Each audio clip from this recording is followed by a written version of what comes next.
Hey everybody, welcome back to MUFC versus everybody. I am your host Sean, and I'm so thankful that you guys are here.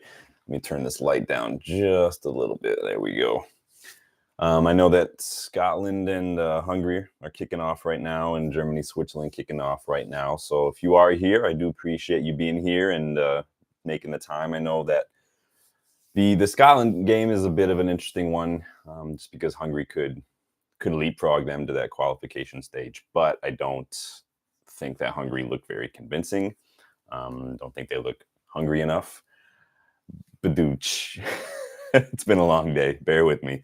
But I do appreciate you guys being here. If you guys do go watch those matches, enjoy. But I am gonna choose to be here with you guys with some late breaking news that's popped up today. I was out and about a little bit, saw some stuff pop up, so I wanted to make sure that I dropped by to share that with you, give my thoughts, get your thoughts, and hopefully engage. Before we do get stuck in, please go ahead and hit that like button, hit the subscribe button. If you are new, please let's get the community growing. Remember that getting involved by subscribing, leaving comments, engaging in the live chat, that does get you entered into some of these giveaways. So we did do a couple giveaways. We might potentially have to redo one because we had a guy who was involved in a live chat and then he actually ended up winning one of the giveaways, but I haven't yet heard back from him with the details for where to send it. So Adam Peters, if you are out there, one last time, please reach out, unitedstatesofunited@gmail.com. Let me know your details. We can get you that warm up. Otherwise, we'll do a new one for that one again. And I do have more plans. So let's get stuck in on the big news today. So I want to start not with the thumbnail guy, because I know everyone's waiting. Let's start with some Zirkzee rumors and some potential updates there, because it's just been such a prevalent part of our transfer talk for the last week and a half or so. So the Joshua Zirkzee move might not be as straightforward as we've been led to believe. I know this is just Zirkzee's saga is turning into a circus. Get it? So this is just coming out in the last few hours. So Fabrizio Romano, he was with SOS Fanta, I think is the outlet. I think they're a fantasy sports app. Don't quote me. I don't do fantasy sports. Too much cognitive dissonance there, and that's just a fancy way of saying I can't have a player on my team and want them to do well when they're playing like United in real life, because that my brain can't compute with that kind of stuff. I tried to do fantasy NFL once and it didn't work out, and I haven't really tried fantasy footy. So, but anyway, he shared a bit more information regarding some of the United's interest and really what's going on behind the scenes. So he did kind of say that Zirkzee's preference is Milan, that he does want to move to Milan. I know there's a little bit of interesting things going on with Zirkzee's younger brother. I think his name is Jordan. So I think Jordan's playing with the Leverkusen U17s, and I think that Zirkzee's agent is trying to get both brothers over to Milan, and I think and perhaps that has more to do with the high bonus that he's seeking. I don't know, but that could be something at play as well. But Romano did say Zirkzee prefers Milan. He did say that United have only really reached out to Zirkzee's representatives to kind of get more information regarding like the release clause from Bologna. But Romano also did add that after meeting with Zirkzee a couple times, it was United pretty much were clear. They got the impression that he really prefers Milan, wants to stay in Italy, I guess. So it's weird. I mean, why would we even make contact? Why would we explore all that? Why would we even talk to his agent about fees? We saw that talk the other day about his agent wanting to give us a discount. How would talks get that far if Zirkzee's preference was Milan and nowhere else? It just doesn't make sense. But Romano did add that we are looking at other attacking targets as well. Obviously, we've been linked with a few other names recently, especially Jonathan David, Max Bayer at Hoffenheim. Remember that one got popped up last week. Don't sleep on that one. Really good young player. We were interested in Benjamin Sesko. I think Mateus Cunha was a name that's popped up a couple times. So let's not give up. We'll see what happens. It's been interesting, though. A couple of these big targets, it's just not working out so far. Zirkzee, Todibo, potentially Branthwaite, too expensive, and Euro probably not be anywhere other than Madrid. So we'll see what happens there. But again, it's interesting to me to hear that Zirkzee prefers Milan, especially given some of the the snags that move has hit, like with his agent wanting that really, really high bonus. Like, what if it's Zirkzee's preference? What does he think then about the way his agent is behaving? What does he think about United? Like, why would we get anything that far? Why would his agent be acting the way he is with Milan if that's who his client Zirkzee if that's where he wants to go? Why would his agent speak to United at all? I posted about an hour ago. I kind of got the feeling maybe we were invited to the table just to put maybe pressure on Milan a little bit, which, if so, it's nothing new for United. We not only has our name been used, but just bringing us to the chat has also been used to put pressure on other teams. That's just the way it is. It's what happens when you're the biggest club in the world, right? You get used to put pressure on everyone else. It's like everyone's it's like 6 degrees of Kevin Bacon. It's just 6 degrees of United. Player wants to move. Let's say United interested. The player wants new wages. Let's say United interested. Let's say player wants new contract. Let's say United's interested. We saw it with Sergio Ramos. I remember I was really bummed about that one. I really like Sergio Ramos. He's probably, in my opinion, one of the best defenders I've ever seen play. I can't speak to a lot of the older defenders like a Beckenbauer or something because that was way before my time. But Sergio Ramos is good. I like Rudiger as well. Rudiger gives me Ramos vibes. So we'll see what happens with Zirkzee. I'm not saying everything is completely done, but when it comes from Romano, you can almost take it to the bank. Yeah, people say he's a tap-in merchant, but you know that when he does say stuff, it tends to be like for sure. So we'll see what happens. We've known for a bit that if all things being equal, Zirkzee has probably always preferred to go to Milan, but there's a sticking point there. So we'll see. We do want players who want to play for United. We don't want to have to convince players or convince agents. So I'm not terribly frustrated if it doesn't work out because, again, we want players who want to be here. We've seen that under Ten Hag. Ten Hag wants players who wants to play here, and that's not a problem. Anthony was desperate to join us. Martinez chose us over Arsenal, so you can stick that in your ass, Arsenal fans. Amrabat really wanted to be here. Onana, we have players who want to be here, who want to play here, and the players who were more about themselves, who were more about their egos, those players have been moved on a little bit. Like Sancho and Ronaldo are kind of being pushed out, and there's nothing wrong with that. But let me know your thoughts on the Zirkzee updates. It was a big bomb that Romano dropped earlier today. I've seen a lot of people frustrated. A lot of people are throwing out we missed out on another one. Just because we talk to somebody, just because we inquire about somebody, just because we are interested, doesn't necessarily mean that we are probably that far with many, many other players that we haven't even heard about yet. That's normal in football. So don't freak out too much. I know you guys want to talk about the thumbnail. Let's talk about the thumbnail. It would be rude to put it off any further, right? I am punny today. So Ineos reportedly want United legend Ruud van Nistelrooy on the coaching staff under Ten Hag. So this is coming from Fabrizio Romano as well. Ruud has been approached to be a part of the new staff shakeup at United. Right now, it's kind of up to Ruud if that's something he wants to do. I know he has been approached by Burnley to take over after Vincent Kompany joined Bayern Munich, which I still can't understand. I keep expecting to wake up and realize, it's just been a joke. They're just silly media playing silly media games. Kompany's not going to Bayern. How are you going to get relegated with Burnley and then get picked up for the Bayern job? Even if he hadn't gotten relegated with Burnley, he's coaching Burnley. That's ridiculous.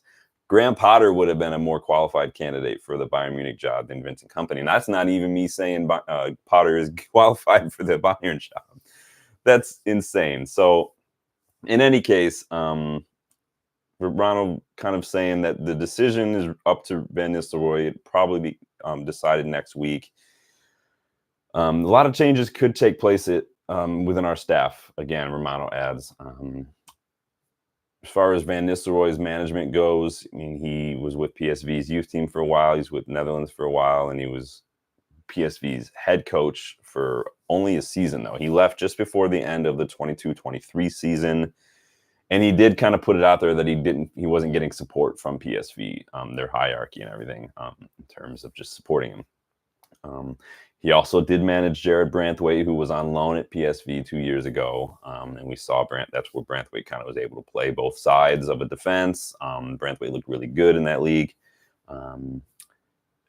At PSV, as a manager, Van Nistelrooy did win the Johan Cruyff Shield, and he did win the KNVB Cup while he was there. So similar to Ten Hag, his first season there as a manager, he did win trophies. And so we know that Van Nistelrooy is a good manager. I think we've seen that. I think we know that he was an excellent striker, one of the best we've ever had. Would he want to come to United just to be part of the coaching staff maybe for a year or so? Would he rather get back into management? Is managing at United, or not managing, so it's being a coach at United, is that better than being a manager at a lower club? Who knows? But we will see. What does this even mean for United's current coaching staff? So we know Steve McLaren and Mitchell van der Gaag joined Ten Hag. Both have worked with Ten Hag in the past, and they joined. McLaren obviously has managerial experience. Van der Gaag was mentioned as an option for Ajax earlier this year when they needed a new manager. Benny McCarthy's contract is set to be up soon. There were also reports a few weeks ago, if you remember from that video, that Ten Hag was urging Ineos to renew Benny McCarthy's contract. No, obviously Benny McCarthy is our first team attacking coach or strikers coach.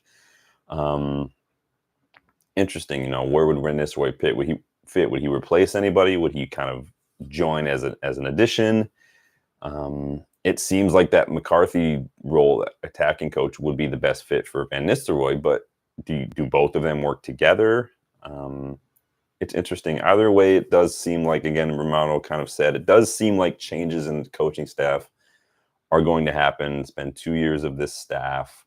And it sounds like the coaching staff and changing things up has been a major discussion point between Ten Hag and Ineos as well. So it sounds like changes are going to happen either way. I don't necessarily see an issue with replacing a coach here and there every so often.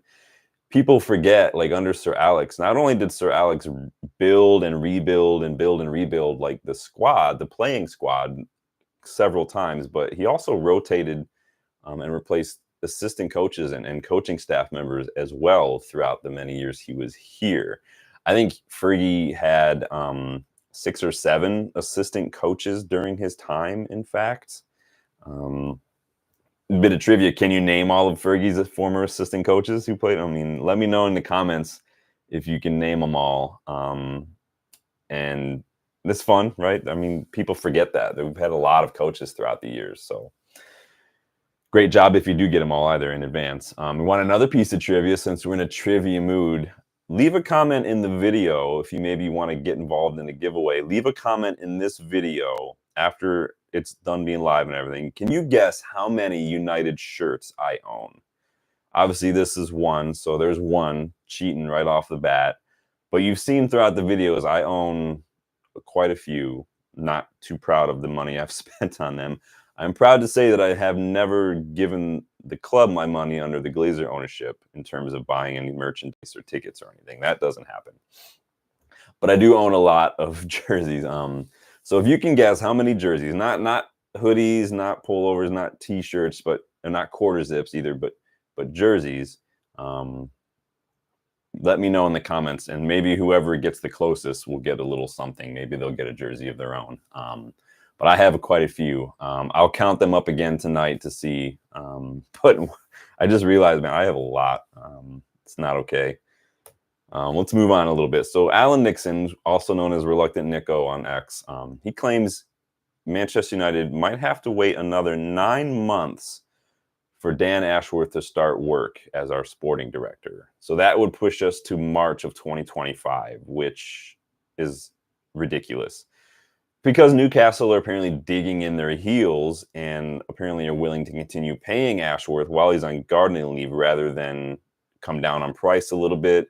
We're willing to go without him for another 9 months rather than come up on price a little bit. It's stubborn and petty. It's a bit tin pot from Newcastle. It's a bit cheap from United, if I'm honest. Like, if their owners in Newcastle want to get back to being looked at like a big club, like they were before, Newcastle were a big club in like the 90s and the early aughts or 2000s if you're American, right? They shouldn't be so kind of publicly like petty and insecure about it. Like it just looks super stubborn to be like, well, we'll just continue paying him. Like, how much are you going to end up paying Ashworth in wages over the course of the next 9 months? As opposed to coming down in your asking price a little bit. If United want to get back to where they need to be in terms of getting that recruitment structure in place, the negotiation structure, like just pay the money and get Ashworth in. Big clubs don't sweat transfer fees, and this is kind of the same thing. Ashworth could pay for himself many times over with the money that he'd save us in negotiations and transfers. I've said that many times now. And so I don't want us to wait that long. I think it's a bit ridiculous. I don't understand how it's gotten to this point in terms of bringing in Dan Ashworth.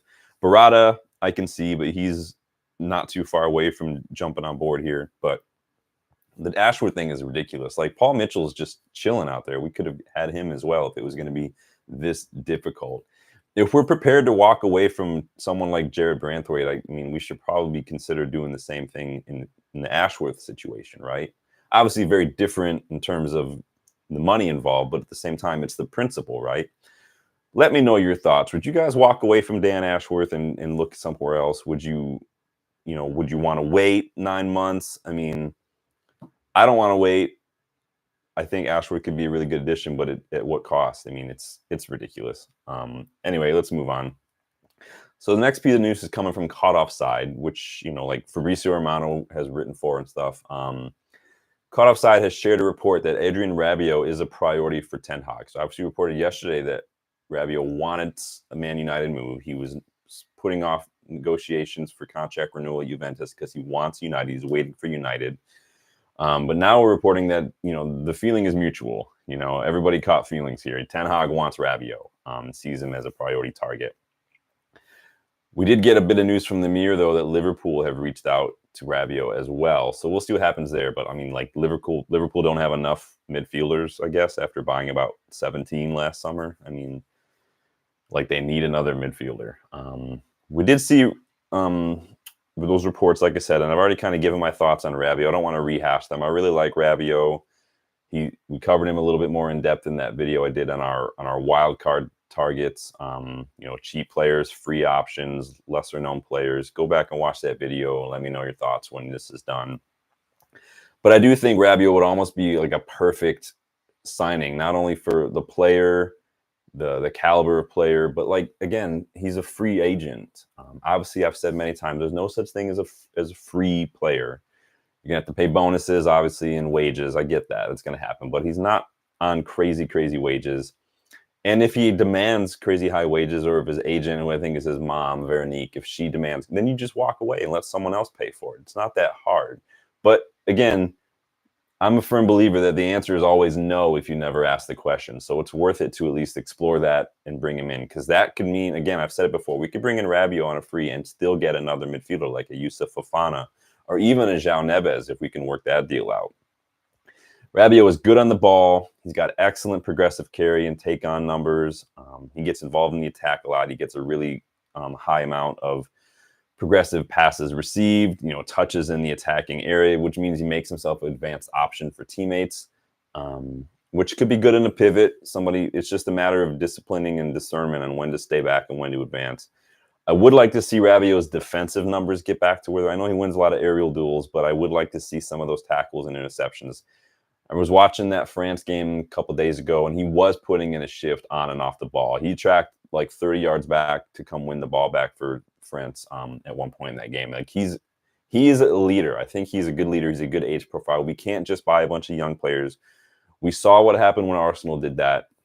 You need some experience. You need players who, like Varane, like Johnny Evans, like Casemiro, even Eriksen, Bruno, who have been there, who know things, have that experience and that leadership mentality, not only on the pitch, but in the dressing room. It's super important. So I do think Rabiot will be a perfect signing for us. Let's see what happens there. It sounds like the player wants to move, but people are getting impatient. But like I said yesterday, we probably need to wait until July to start really seeing some business because of financial restrictions, and that's when the new financial period starts. So be patient. I think you're going to see the floodgates open for a lot of clubs in a week. So just hold off on judgment and on frustration. Let's see what happens. Mail Sport, specifically Simon Jones with Mail Sport, is reporting that United are preparing a second bid for Jared Branthwaite. Obviously, we know we went in with a kind of a lowball offer, which was immediately rejected. We were deciding whether or not we wanted to go back. I don't think we would go back with a second bid if we didn't get some sort of inclination from Everton that, they were willing to come down in price a little bit. Because what's the point, right? What's the point of going back with a second bid if there's not any sort of feeling that that was going to be worthwhile? And so, on that note, though, so Nick Semeraro, who's been a little bit involved this last few weeks, especially, kind of came out of nowhere, but the guy does seem to have a lot of information. But he's now reporting that if United are unable to come to an agreement with Everton for Jared Branthwaite, Bayern Munich defender Matthias de Ligt is the next name on our list. So Semeraro tweeted, de Ligt is the real alternative to Branthwaite. Exploratory contacts in the last few hours, so that was earlier today.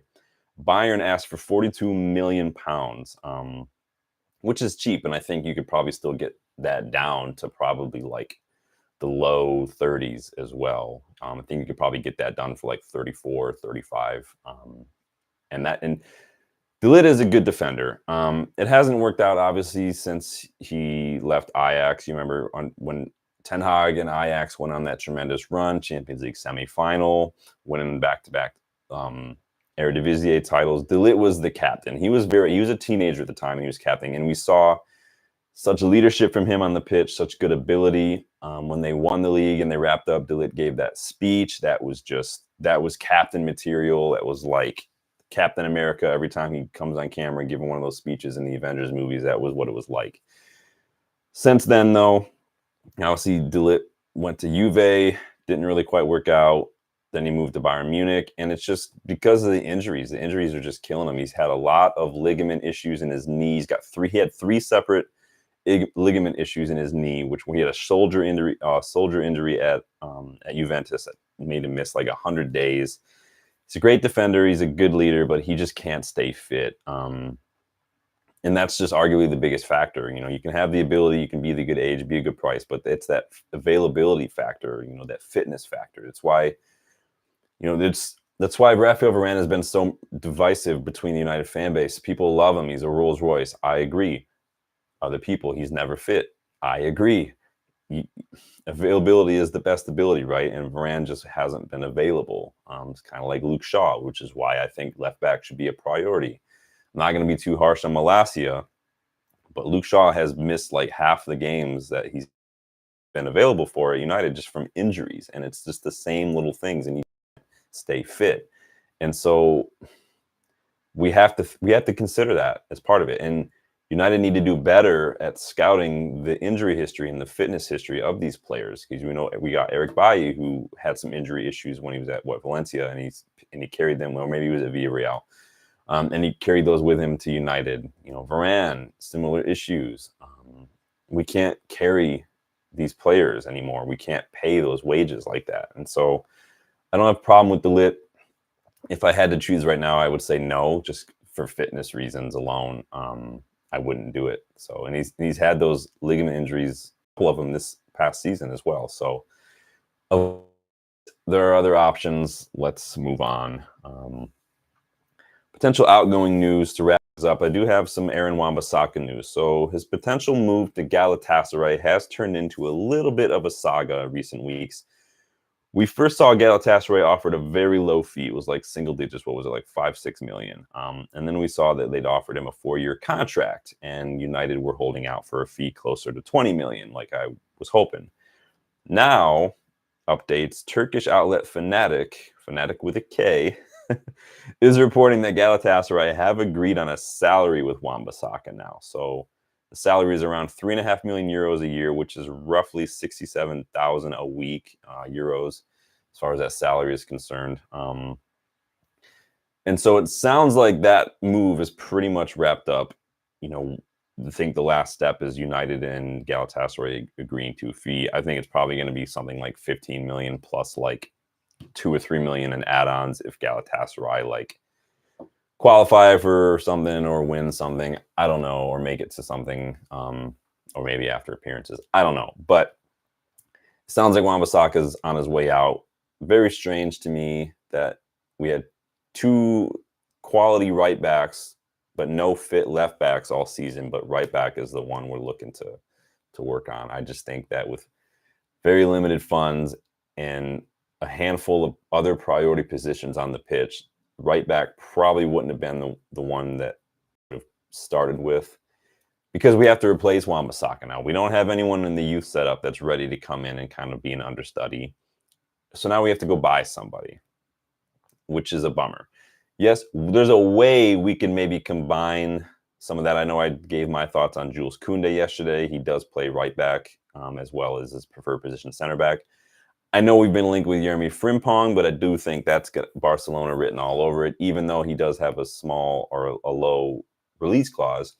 I wouldn't want to bring Frimpong in to play right back and not play as much. I think that it's just dumb to buy someone like Frimpong, who is one of the best, wide players I've seen in a while, and force him to rotate or play him in his not his preferred position. Obviously, Frimpong plays as a wing back, and he plays as a very attacking wing back. He spends a lot of time in the final third, a lot of time in the opposition area. If we got Frimpong, again, I've said it many times, play him on the right wing and watch him cook. Like, that's all I have to say.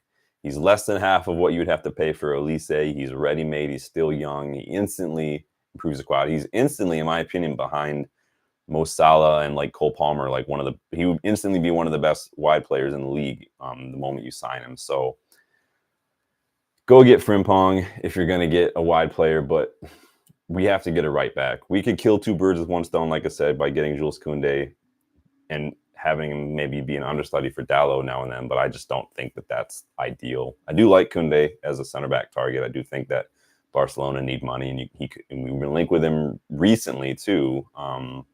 But we'll see.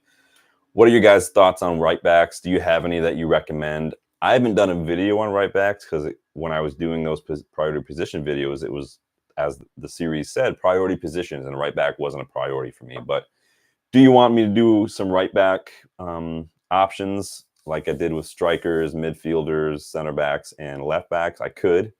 Let me know your thoughts. If enough people want it, maybe I'll go do some quick research. There are a few right backs that I do like. Van Ewijk at Coventry, I really do like. I like Sabe at Club Brugge. He's pretty young, but I think he could do a job as well. But let me know your thoughts. That's going to do it for us today. Like I said, I did wanted to make sure I pop by today to bring in some of the news regarding Ruud, regarding Dan Ashworth, regarding Zirkzee, because it kind of all kicked off today on a Sunday, of course. Sunday's usually my busy day. I've got to do payroll stuff. We got errands to run. I was grocery shopping, all this fun stuff. It's finally cooling off a bit down here, so it was nice to maybe get outside a little bit. I was going to go grab a bunch of my carrots from the garden, but my wife wouldn't let me because we've got butterfly caterpillars in there, and she wants them to turn into butterflies. So I live in a Disney movie sometimes, but that's okay. The carrots will be fine for a little while longer. But please, don't forget to like the video. Don't forget to subscribe to the channel if you're new. Don't forget to try to leave a comment in the video. Guess how many United jerseys I own. Guess, if you can list all of Fergie's former assistant coaches, that would be a fun little piece of trivia. And don't forget to check me out, MUFC versus Everybody on Twitter. A little quiet today. I did have a go at Graham Souness a little bit because there was some video going out about him he and Troy Deeney were kind of rapid fire going back and forth on players they considered world class. Here's the thing about Graham Souness. He has zero sense of what makes a good player a bad player. As a manager at Liverpool, like 2 words is all you need to remember. And you can go look it up if you're not quite in the know. Look up Ali Dia and then come back with your thoughts on that when it comes to Graham Souness' talent identification or his qualifications to assess player quality whatsoever. He's still blaming everything under the sun on Paul Pogba these days. So anyway, that's going to do it for me today, guys. Enjoy the rest of your week and enjoy these 2 Euro matches that are going on right now, whatever one you want to watch. And I will see you guys on the next one. Take it easy.